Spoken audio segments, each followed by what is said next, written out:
Hello, everyone. My name is Sam Gottlieb, and I'm here to answer your questions about being a chartered financial analyst. How long did you attend college to become a CFA charter holder, and what degree do you have to get? Okay, well, in order to qualify to get the charter, you need to have an undergraduate degree from a four-year university, but you don't have to have it in finance or really any particular area. You can have it in art history, and there are people who do. You can have it in physics. As long as it's a four-year degree, CFA Institute really doesn't care where it comes from. What summer programs would you recommend to help determine if this is the right field for me? That's a fair question. I'm being 100% honest when I say that if you're looking for a paid position, they're probably not going to be very many. But I would check with your guidance office, and oftentimes they receive positions that are unpaid internships from banks. And you wouldn't be doing something that's going to be in terms of stuff that's like decision-making kinds of things, but it does give you an opportunity to be able to be at the table, to observe what's going on, and more importantly, you have an opportunity to ask questions. And if you ask questions at the appropriate time, oftentimes you will get people that will be very happy to talk to you. And I think that will go a long way to help you decide whether this is something that might be right for you or not. What are the key factors to consider when evaluating the financial health of a company? You need to qualify that a little bit from, you need a little bit more information. All right. So first of all, how old is the company? And also what is it that they do? If you are analyzing, for instance, a tech company, you want to know, okay, what kind of product or what kind of service are they bringing to the market?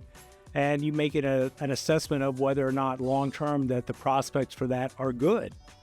If you are looking at a more established company, say something like Exxon, all right, well, it's like a completely different set of parameters that are going to be important for that. You would want to see, well, Exxon, they drill for oil, right? They're an energy company, so you'd want to say, well, where are they drilling for oil? And also you'd look at what do you think the long-term price of oil is going to do?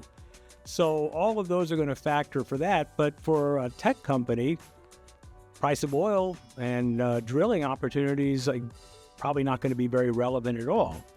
So again, the answer for that is just really going to hinge on what kind of company you have that you're looking at, what it is that they do, how old are they. Other things that you might want to look at are things like how good is the management? Are you confident that they have a plan, that it's a good plan, that they can execute on that plan?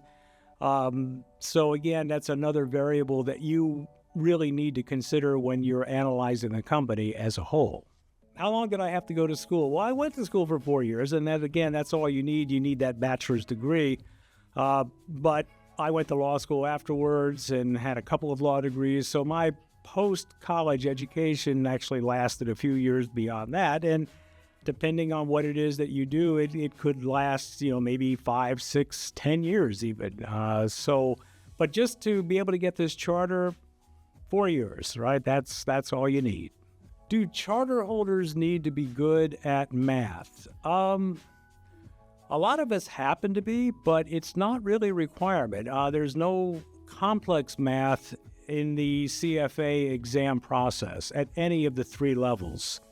No calculus, no linear algebra, anything fancy like that. It's basically if you can add, subtract, multiply, divide, handle a financial calculator, then you are just as qualified as someone who has a PhD in math to be able to sit for this exam.